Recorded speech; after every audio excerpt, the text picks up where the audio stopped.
कि आप किस किस्म का दावा कर रहे हैं। आप तो मजदूरों का रोजगार बंद कर रहे हैं। रियासत मदीना में तो मुमकिन ही नहीं है कि एक शख्स भूखा सोए। या आपने 50 लाख घरों को बेरोजगार कर दिया, उनका रोजगार बंद कर दिया। आपका कोरोना कहाँ से PhD करके आया कि वो 5 दिन तो बाहर नहीं निकलता, बाजार खुलते हैं। वो सिर्फ निकलता है हफ्ता और इतवार को बाहर जब बाजार बंद होते हैं। वो कोरोना जो शाम को 7 बजे के बाद बाहर निकलता है असर होने करने के लिए, दिन में वो बाजारों में, मंडियों में, जहाज़ों में, ट्रेनों पे नहीं निकलता।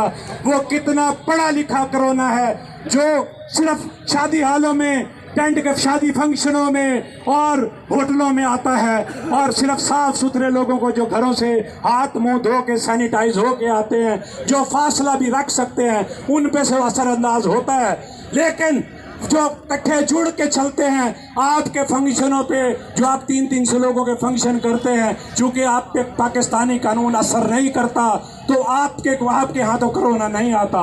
ये कैसा सीखा हुआ व्यवहार से, चाइना से, ये कहाँ से ये पढ़ा लिखा कोरोना आया है जो सिर्फ शादी फंक्शनों पे असरअंदाज होता है और किसी फील्ड पे लॉकडाउन किया और जब रात को फैसला किया, सुबह इम्प्लीमेंट हो गया। 400 किलोमीटर लोगों को पैदल जाना पड़ा। अगर एडमिनिस्ट्रेशन ने ये काम किया तो किसके लिए? हमारे लिए किए ना। क्यों किए?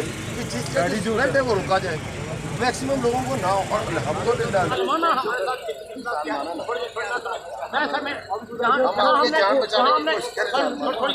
हमने किसी स्टेट पे बात की है कि एयरपोर्ट जो है कि किसी हमने इमरान खान साहब यहाँ लेके आए हैं, ठीक है,